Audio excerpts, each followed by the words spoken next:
Khulna medical college হাসপাতালে লাগা আগুন ফায়ার সার্ভিসের 10টি ইউনিটের 1 ঘন্টার চেষ্টায় নিয়ন্ত্রণে এসেছে। ভোর 6টায় হাসপাতাল ভবনের 3য় তলায় আগুন লাগে। খবর পেয়ে আগুন নিয়ন্ত্রণে কাজ শুরু করে ফায়ার সার্ভিসের 3টি ইউনিট। আগুনের তীব্রতা বাড়ায় একে একে যোগ দেয় আরও 7টি ইউনিট। প্রায় 1 ঘন্টার চেষ্টায় নিয়ন্ত্রণে আসে আগুন। বৈদ্যুতিক শর্ট সার্কিট থেকে আগুনের সূত্রপাত বলে ধারণা ফায়ার সার্ভিসের। এ ঘটনায় হতাহতের কোনো খবর মেলেনি এখন পর্যন্ত। হঠাৎ দেখি ধোঁয়া ভিতরে কেউ আসার ক্ষমতা নেই, ভিতরে আসি ধোঁয়া জন্য আসতে পারিনি।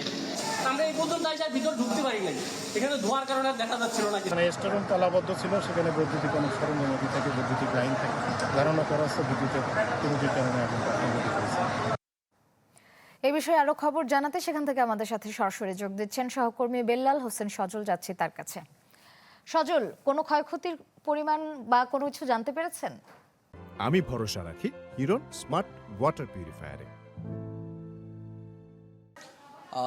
ইতিমধ্যে যে আগুন সেটা কিন্তু নিয়ন্ত্রণে এসেছে, তবে দুর্বিষহ যে মুহূর্তগুলো সেগুলো কিন্তু এখনো আতঙ্কিত করে তুলছে এখানকার যারা চিকিৎসা নিতে এসেছিলেন রোগী এবং স্বজনদের। আমরা এই মুহূর্তে আছি 3য় তলায় যেই জায়গাটিতে অগ্নিকাণ্ডের ঘটনা ঘটেছে, ঠিক তার পাশের রুমটি আপনাদের একটু দেখানোর চেষ্টা করছি। এটি হচ্ছে খুলনা মেডিকেল কলেজ হাসপাতালের 3য় তলায় যে এমার্জেন্সি ওটি, সেই ওটি রুমের পাশের রুম। এখানে কিন্তু পর্যবেক্ষণে রাখা হয় রোগীদের, এবং ওটি রুমের যে পাশের যে স্টোর রুমটি রয়েছে মূলত সেখান থেকেই যে আগুনের সূত্রপাত সেটি কিন্তু ফায়ার সার্ভিস বলছে। এবং রুমটির অবস্থা যদি দেখেন একেবারে দুর্বিষহ একটি ঘটনা। সেই ঘটনার বিধ্বস্ত অবস্থায় রুমটি আমরা দেখতে পাচ্ছি। এখনো যে আগুনের যে তাপ সেটি কিন্তু সেখান থেকে বের হচ্ছে। এখানে কোনো রোগী ছিলেন না, তবে স্টোর রুম যেহেতু এখানে বিভিন্ন সরঞ্জাম রাখা ছিল।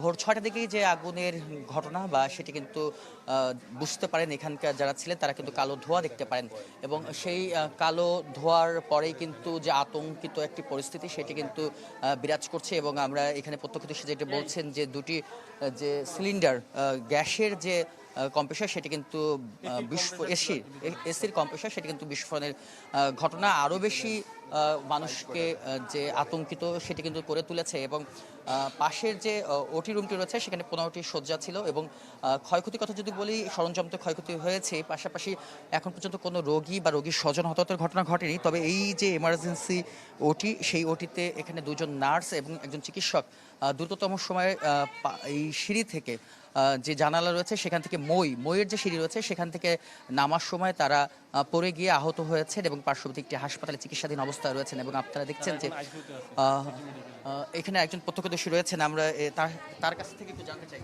একটু বলেন। ভাই, মূলত হচ্ছে কি, আমি আমার কাজে আসছিলাম, কাজে আসার ফলে আমি 2তলা থেকে 3তলা ওঠার পরে দেখি এখানে ধোঁয়া দেখা যাচ্ছে।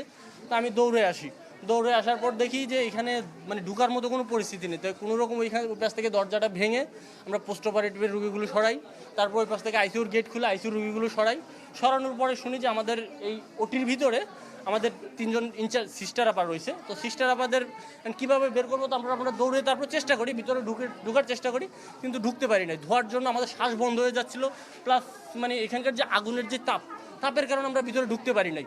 তো ঢুকতে না পারার ফলে ভিতরে আবার আটকা থাকে অনেকক্ষণ। আটকা থাকার পরে ফায়ার সার্ভিসের বাইরে ওই পাশ থেকে গ্রিল কেটে আপাদের নামায়, যখন আপাদের নামাইতে যায় এখানে আপনার ওই এসির যে কম্প্রেসার সেই কম্প্রেসার ব্রাস্ট হয়ে যাওয়ার ফলে আতঙ্কে আপু যখন মানে আপু ছিটকে পড়ে যায়। আপুর সাথে সাথে ফায়ার সার্ভিসের বাইরেও পড়ে যায় নিচে।